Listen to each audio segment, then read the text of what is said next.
Here's our political editor, Ben Kitili.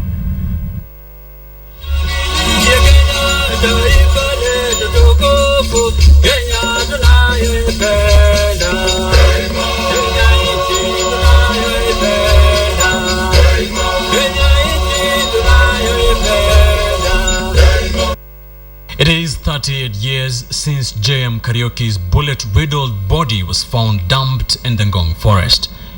News that JM Kariuki had been assassinated shocked the nation, as the former Nyandarua North Member of Parliament had become one of the most vocal, popular politicians in the country. Today, almost 4 decades on, JM's murder remains unresolved.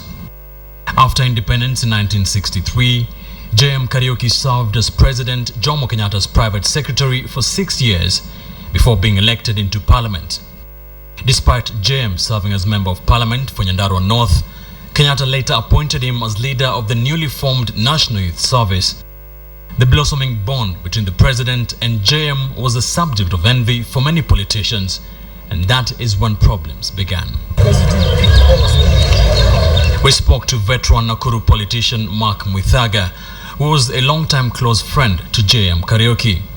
JM and Mwithaga participated in the struggle for independence together, and both served in Parliament and in Kenyatta's cabinet.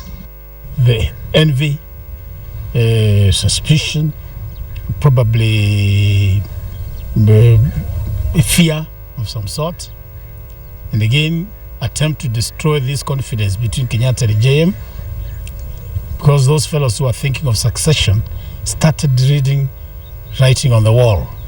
Kenyatta later appointed JM Assistant Minister for Agriculture, but despite him being in government, JM was vocal over some government policies like the handling of corruption issues and distribution of land. He emerged as a champion of the poor. JM is remembered for some great quotes, like when he once compared the absence of economic independence in Kenya to having a wedding without a bride. His most famous quote was when he referred to Kenya as a nation of 10 millionaires and 10 million beggars.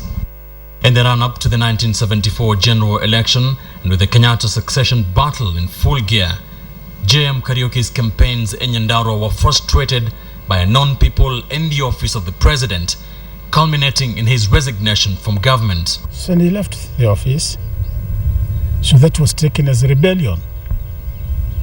And therefore his meetings were now banned, campaign meetings. He couldn't hold any meeting. JM was re-elected nonetheless, but Kenyatta dropped him from his cabinet, and more trouble was brewing. The first attempt on JM's life was made in early 1975, when a bus he was supposed to travel to Mombasa in was bombed. A day after the bus blast on March 2nd, 1975, JM Kariuki disappeared.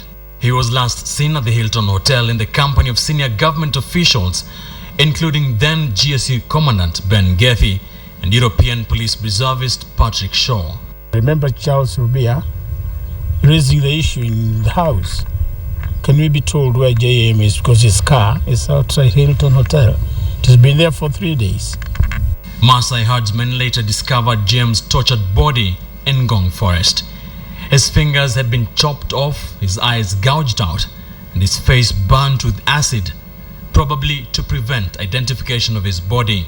Following pressure from Parliament on JM's disappearance, then Minister for Home Affairs and Vice President Daniel Arap Moi issued a statement on the floor of the House, saying that JM was in Zambia. As he was saying this, JM's wives had already arrived from City Mortuary and entered the Speaker's gallery. And they screamed. They said, he is not in Zambia. Don't cheat the country. His body is in the City Mortuary.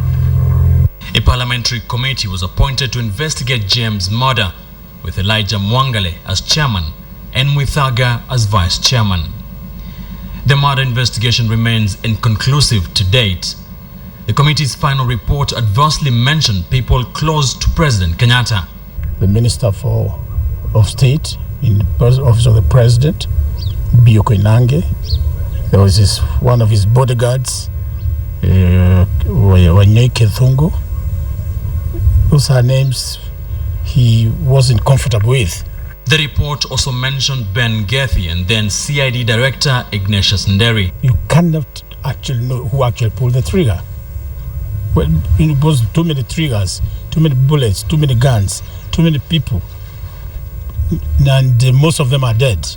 JM Kariuki was assassinated 3 weeks shy of his 46th birthday, and from the account of those who knew him, Kenya was robbed one of the most passionate, visionary leaders of his time. He would say a few things, but he was an orator, and he would say them smiling and laughing, and people would clap and get the message. No wonder when he died, the universities closed down. There were rioting everywhere. JM Kariuki's murder is not the only blip in Kenya's 50 years of independence. It was preceded by the assassination of leftist KANU politician and former freedom fighter Pio Gamapinto on February 25, 1965, and that of another charismatic leader Tom Mboya on July 5, 1969. And much more recently, the mysterious murders of Bishop Alexander Muge, student leader Tito Adungosi, and Robert Ouko. All these dark spots that have marred 5 decades of political development in independent Kenya. Ben Kitili, KTN, Uhuru Gardens, Nairobi.